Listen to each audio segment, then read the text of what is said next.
CM വലിയുള്ളാഹി പറഞ്ഞ വാക്യം പുലർന്നു കാണുകയോ. പറഞ്ഞില്ലേ, ഖുറ എന്ന് പറയുന്ന പ്രദേശമുണ്ടല്ലോ വലിയ സിയാറത്തിന്റെ കേന്ദ്രമായിട്ട് മാറുമെന്ന്. മാറിയല്ലോ സഹോദരങ്ങളെ, മാറിയല്ലോ സഹോദരങ്ങളെ.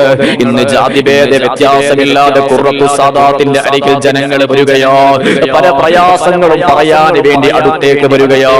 അല്ലാഹുവേ, അവരാണ് അല്ലാഹുവിന്റെ ഔലിയാക്കളെന്ന് പറഞ്ഞാൽ നമുക്ക് അവരുടെ മദദ് നൽകണേ.